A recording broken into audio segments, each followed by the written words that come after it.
Hello future nursing officer, welcome back to my channel. बहुत सारे student का ये डाउट है कि हमारा जो नेगेटिव मार्क्स है ना अभी तक रिड्यूस नहीं हो रहा है, हमें अपने नेगेटिव मार्क्स को कैसे कम करें। And this is the biggest problem, क्योंकि अगर नेगेटिव मार्क्स कम हो जाएंगे तो जो हमारा एग्ज़ाम में सक्सेस होने का जो रेट है वो बहुत ज़्यादा इंक्रीज़ हो जाता है, ठीक है ना। क्योंकि नेगेटिव मार्क्स की वजह से बहुत सारे जो मार्क्स है ना वो कट हो जाते हैं। So this is very important thing कि हमें नेगेटिव मार्क्स को कंट्रोल कैसे करना है, कैसे कम करना है। तो उसके लिए आपको सिर्फ और सिर्फ ये चीज़ समझ लो, ये पॉइंट समझ लो, आपका जो नेगेटिव मार्क्स है वो बहुत कम हो जाएगा। सो फर्स्ट ऑफ ऑल आपको क्या करना है, you have to practise more, make more mistakes, remember them, be patient and humble and avoid the overconfidence. मतलब क्या है, चलो समझाती हूँ। सो सबसे पहले है प्रैक्टिस मोर। प्रैक्टिस मोर का मतलब है कि आप ज़्यादा से ज़्यादा प्रैक्टिस करो। जितनी ज़्यादा प्रैक्टिस करोगे उतना ज़्यादा आपका मिस्टेक होगा, जितना ज़्यादा मिस्टेक होगा उतना उसको आप करेक्ट करोगे, उसको याद रखोगे एंड आप पेशेंट रहोगे, तो आप जो नेगेटिव मार्क्स है उसको कम कर लोगे। मतलब क्या है कि प्रैक्टिस मोर। अब प्रैक्टिस मोर का मतलब क्या है कि प्रैक्टिस मोर का मतलब कि ज़्यादा से ज़्यादा आपको क्या करना है, एमसीक्यू सॉल्व करना है। अरे भाई, जब तक आप एमसीक्यू सॉल्व ही नहीं करोगे, जब तक आप नेगेटिव करोगे ही नहीं, तो आपको पता कैसे चलेगा कि आपकी नेगेटिव हो रही है, आपकी कहाँ पे नेगेटिव हो रही है, क्यों हो रही है ना। क्यों हो रही है, क्या हो रही है, कैसे हो रही है, उसको फाइंड करने के लिए आपको पहले करनी पड़ेगी वो चीज़ें, है ना। So you have to practise more. आपको एमसीक्यू बहुत से बहुत सॉल्व करना है। आपको कोई भी एक टेस्ट सीरीज ज्वाइन कर लेनी है, ठीक है। कोई भी आपको एक टेस्ट सीरीज ज्वाइन कर लेनी है, टेस्ट सीरीज या फिर मॉक टेस्ट कुछ भी है वो आपको ज्वाइन करना है। बहुत सारे टेस्ट देने हैं। टेस्ट दोगे आप बहुत ज़्यादा मिस्टेक करोगे, राइट। आपने मिस्टेक किया, गुड। मिस्टेक किया, सही है, अच्छी बात है। आपको पता तो चल रहा है एग्जाम से पहले, हमारा जो मेन टारगेट है ना दैट इज़ कि एग्जाम से पहले हमें सारा मिस्टेक पता चल जाए, ताकि हम एग्जाम से पहले ही सारे मिस्टेक को ख़त्म कर लें, ताकि एग्जाम में कोई मिस्टेक ही ना रहे, ठीक है। सो आपको बहुत सारा मिस्टेक करना है। अब अपने एमसीक्यू सॉल्व कर लिया, बहुत सारा टेस्ट सीरीज दिया, आपने बहुत सारा मिस्टेक कर लिया, गुड। मिस्टेक कर लिया, then you have to make more mistake. आपने बहुत सारा मिस्टेक कर लिया, रिमेंबर देम। रिमेंबर देम क्या है कि आपने मिस्टेक किया, आपने लेट सपोज आपने आज 100 एमसीक्यू किया, 100 एमसीक्यू में आपका 30 एमसीक्यू क्या था, गलत था, आपका उसमें नेगेटिव मार्क्स हो गया।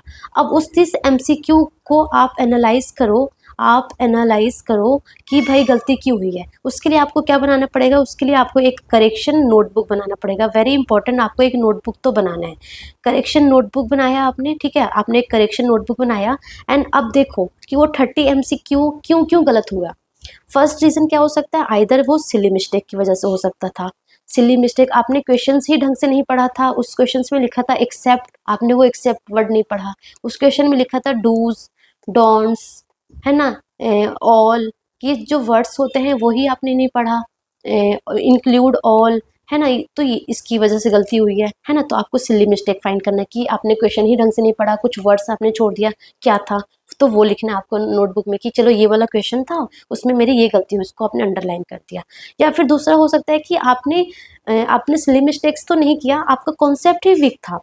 आपका कॉन्सेप्ट ही वीक था, आपको पता ही नहीं था कि हाइपोकैलेमिया में ईसीजी में क्या क्या चेंजेस होता है, आपने रेंडमली कर दिया। सो आपका कॉन्सेप्ट वीक था, आपको कॉन्सेप्ट स्ट्रॉन्ग करना है। तो जो भी कॉन्सेप्ट वीक था, लेट सपोज आपने एबीजी से क्वेश्चन आया था, एबीजी वाला क्वेश्चन आपने गलत कर दिया। क्यों गलत कर दिया, क्योंकि आपका कॉन्सेप्ट वीक था, आपको एबीजी सॉल्व करना ही नहीं आता था। तो आपको क्या करना है, एबीजी जो भी क्वेश्चन गलत हुआ वो लिखना है एंड एबीजी टॉपिक अच्छे से पढ़ना है, वो कॉन्सेप्ट अच्छे से वहाँ पे लिखना है, ठीक है। या फिर ईसीजी चेंज इन हाइपरकैलेमिया, वो ही आपको पता नहीं था, वो गलत कर दिया, तो वो आपको वहाँ पे लिखना है, वो आपको वहाँ पे क्वेश्चंस लिखना है, वहाँ पे वो लिखना है कि चलो ये वाला मेरा जो कॉन्सेप्ट है वो वीक है, ठीक है। तो आइदर सिली मिस्टेक हो गया या कॉन्सेप्ट हो गया।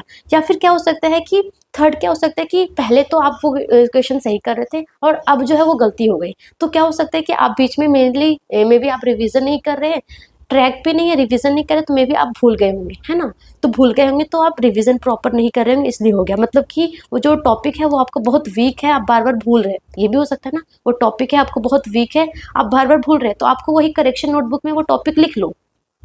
जो भी टॉपिक है, what ever the topic, let suppose कि जो इंट्रामस्कुलर इंजेक्शन साइट है, जो साइट होती है जैसे कि डॉर्सोग्लूटियल, वेंट्रोग्लूटियल, हमारा हो गया डेल्टॉइड रीजन, वो आपको 4 साइट जो वो आप भूल जा रहे हो, तो वो चारों साइट लिख लो, क्योंकि वो आपका वीक पॉइंट है, वो आप बार बार भूल रहे हो। तो वो करेक्शन नोटबुक में आपको यही करना है, जो भी सिली मिस्टेक है वो आप लिखो, जो भी कॉन्सेप्ट वीक है वो आप लिखो, है ना, जो भी वीक टॉपिक है वो आप लिख लो, ठीक है ना। सो आपने बहुत सारा MCQ सॉल्व किया, बहुत सारा आपने गलती की, आपने उसको एनालाइज किया, उसको फाइंड किया एंड आपने उसको लिख लिया, ठीक है, उसको आपने लिख लिया। अब उसको आपने प्रॉपर से नोटबुक में लिख लिया, तो आप क्या करोगे, जब उस नोटबुक को डेली 5 to 10 मिनट्स देने हैं, डेली 5 to 10 मिनट्स उस नोटबुक को पढ़ोगे। अब डेली नोटबुक को पढ़ोगे तो मतलब कि लेट्स सपोज आपने कल 30 मिस्टेक्स किया था, तो आज अगर आपका 2 मिस्टेक भी कम हो रहा है, आपने 100 में से आज 28 मिस्टेक किया, देन इट्स ओके, सही है, आपने एटलीस्ट 2 मिस्टेक तो कम किया है ना। तो ऐसे नहीं सोचना कि यार आज तो बस 2 ही गलत हुआ, 2 ही मैंने कम कर पाई, अभी भी मेरा 28 मिस्टेक्स हो रहा है। या फिर आप टेस्ट सीरीज दे रहे हो, टेस्ट सीरीज दे रहे हो, वहाँ पे आपने 40 मिस्टेक कर दिया था, 100 क्वेश्चन में से 40 क्वेश्चन गलत कर दिया था। जब आपने ये सारा चीज़ें करेक्ट किया, आपने प्रॉपर नोटबुक में लिखा कि मेरा सिली मिस्टेक यहाँ पे था, मेरा ये टॉपिक वीक की वजह से हो रहा है, मेरा कॉन्सेप्ट वीक की वजह से हो रहा है, आपने वो सारा पॉइंट सही कर लिया, स्टिल आपका अभी भी आपका 38 MCQ गलत हो रहा है, अभी भी आपका 38 MCQ में आपका नेगेटिव मार्क आ रहा है, still you have to be like happy, still सही है, ठीक है, मेरा एटलीस्ट 2 तो मैंने गलत, 2 तो मैंने सही किया ना, नेक्स्ट टाइम और सही करूँगी, क्योंकि you have to be patient and humble. ऐसा नहीं कि आज आपने 30 नेगेटिव मार्किंग किया है एंड कल होके आपका एकदम 0 हो जाएगा, ये कभी हो ही नहीं सकता, इम्पॉसिबल। धीरे धीरे ही सही होगा, 30 है 28 होगा, 25 होगा, 20 होगा, 15 होगा, 18 होगा, 10 होगा, जो ऐसे ऐसे करते करते धीरे धीरे 10 तक पहुंच जाएगा, ठीक है ना। मतलब कम से कम करना है आपको, ऐसा तो नील तो नहीं हो सकता कि हाँ आप एग्जाम में एकदम नील नेगेटिव मार्क करके आए, वो बहुत ही लाइक टॉपर, बहुत ही एडवांस बच्चे होते हैं वही कर पाते हैं। बट आपको आपका जो टारगेट होना चाहिए, योर टारगेट शुड बी कि आपको जो नेगेटिव मार्क है वो मिनिमाइज करना है। अगर आप 40 कर रहे थे, अभी आप 40 नेगेटिव मार्किंग कर रहे थे, तो एग्जाम तक आपको 5 पर लेके आना है, ये आपका टारगेट होना चाहिए। नील होना इज वेरी लाइक टफ है, आपको मिनिमाइज करना है, so you have to be patient and humble. एक दिन में नहीं होने वाला है, धीरे धीरे होगा, ऑन गोइंग प्रोसेस है, धीरे धीरे होगा, so you have to be patient and humble.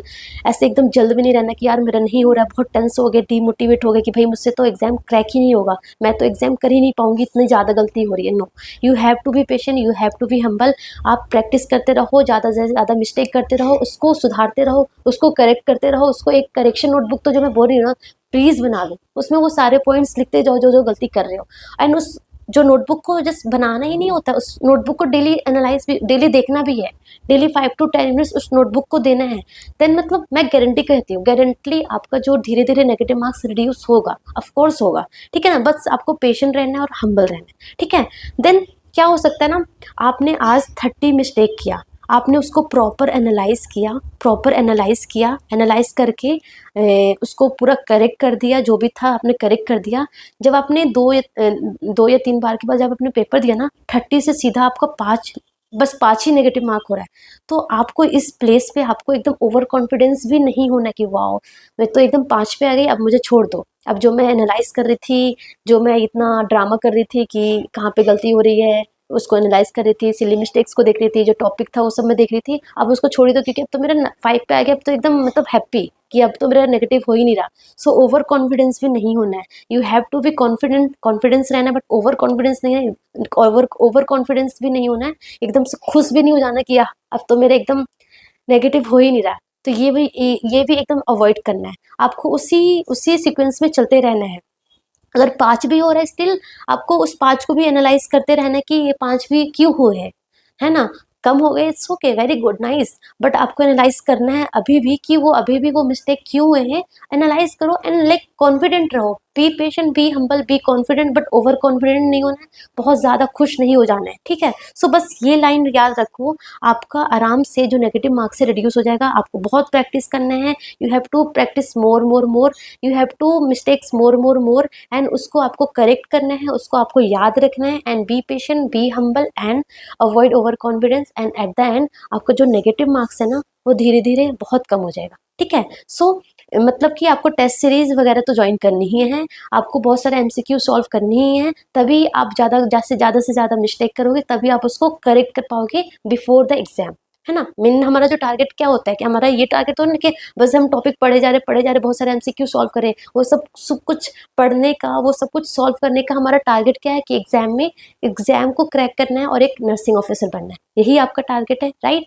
So test series करना है। बट अगर किसी ने टेस्ट सीरीज ज्वाइन नहीं कर रखा है, बहुत से लोग बोलते हैं कि अभी तक मैंने टेस्ट सीरीज ज्वाइन नहीं किया है, तो कौन से करें, तो आप बहुत सारे मतलब जितने भी बहुत सारे इंस्टीट्यूट के टीएनसी बहुत सारे हैं जो आप कर सकते हैं, ऑलमोस्ट सारे सेम ही है, बट आपको देखना है जो आपके लिए अफोर्डेबल है, जो आपके लिए अफोर्डेबल है ना, जो जिसको आप अफोर्ड कर सकते हैं। बहुत जैसे हाई प्राइस वाला हो गया तो वो आप नहीं कर सकते ना, सो आपके लिए अफोर्डेबल है वो आप कर सकते हैं। उसके अलावा लाइक बहुत सारे एग्जांपल है, लाइक मिशन हाई नर्सिंग का भी एक टेस्ट सीरीज है ना, जिसमें एक चैंपियन टेस्ट सीरीज नाम का भी आया है, जिसमें क्या है ना कि आपको सारे एग्जाम उसमें क्या है सब्जेक्ट वाइज टेस्ट लेंगे वो, और इंस्टीट्यूट वाइज टेस्ट लेंगे। इंस्टीट्यूट वाइज टेस्ट का मतलब क्या है कि जैसे कि जिपमर का एग्जाम आ रहा है, एसजीपीजीआई का एग्जाम आ गया, सीआरई का एग्जाम आ गया, नॉर्सेट का एग्जाम आ गया, तो इंस्टीट्यूट अगर आप सीआरई का एग्जाम भी आपको देना है, आपको जिपमर का एग्जाम भी देना है, आपको एसजीपीजीआई का भी देना है, तो अलग अलग एग्जाम के लिए आपको अलग अलग कोचिंग अलग अलग टेस्ट सीरीज लेने की जरूरत नहीं है। आप यही टेस्ट सीरीज ले लो जिसमें आपका सब्जेक्ट वाइज टेस्ट भी होता रहता है डेली लाइव टेस्ट, एंड आपका इंस्टीट्यूट वाइज टेस्ट भी होता रहता है, लाइक नॉर्सेट का, एसजीपीजीआई का, सारे एग्जाम का, तो एक ही टेस्ट से आपका सारा काम चल जाएगा, ठीक है। प्लस इसमें वो लोग क्या करते हैं कि वो लोग डाउट क्लियर भी करते हैं, जो भी गलती है वो बताते हैं, आपको रैंक भी बताते हैं, रैंक एनालाइज भी करेंगे कि कितना रैंक आया आपका, कहाँ कहाँ नेगेटिव हुआ है ना, तो प्रॉपर आप एनालाइज भी कर सकते हो। तो आप ये वाला टेस्ट सीरीज बाई कर सकते हो, इनके ऐप पर जाके mission mission high nursing app है, वहाँ पे जाके आप ये आप चैंपियन टेस्ट सीरीज डालोगे वो आ जाएगा, आप वहाँ से ये बाय कर सकते हो, ठीक है। उसके अलावा अगर आपने जो भी टेस्ट सीरीज ले रखी है देन फाइन है, गुड है। आप ऐसे नहीं कि आप इस पॉइंट ऑफ टाइम पे अब कोई और टेस्ट सीरीज लेने चले, नो, एक ही टेस्ट सीरीज लो, ज़्यादा 2-3 नहीं लेने की जरूरत है, एक ही पे लो, उसी पे फोकस रहो। जो बुक पढ़ रहे हो उसी बुक पे फोकस करो, जो कोचिंग से पढ़ रहे हो उसी कोचिंग पर फोकस रहो, जो टेस्ट सीरीज ले रखा है उसी पे फोकस रहो। बस आपको करना क्या है, यू हैव टू भी रिविजन करना है, पेशेंट रहना है, और उसको मल्टीपल टाइम रिविजन करना है, करेक्शन करते रहना है कि कहाँ कहाँ गलती हो रही है, एंड फोकस्ड रहना है, आपको मोटिवेटेड रहना है। क्योंकि ये पॉइंट ऐसा है कि हम बहुत डीमोटिवेट हो जाते हैं अगर हमारा नेगेटिव मार्क्स होता है, या हमारा रिवीजन नहीं हो पाता है, या फिर हमारा सिलेबस कंप्लीट नहीं होता, तो हम बहुत डीमोटिवेट हो जाते हैं कि पता नहीं एग्जाम तक हो पाएगा नहीं हो पाएगा, एग्जाम हम कर पाएंगे नहीं कर पाएंगे। सो ऐसे आपको नहीं होना, ओवर कॉन्फिडेंट नहीं होना, डीमोटिवेट नहीं होना, कॉन्फिडेंट रहना है ऑल अलोंग, मतलब all the time you have to be confident, you have to be motivated, ठीक है। So that's all about, thank you so much and all the best.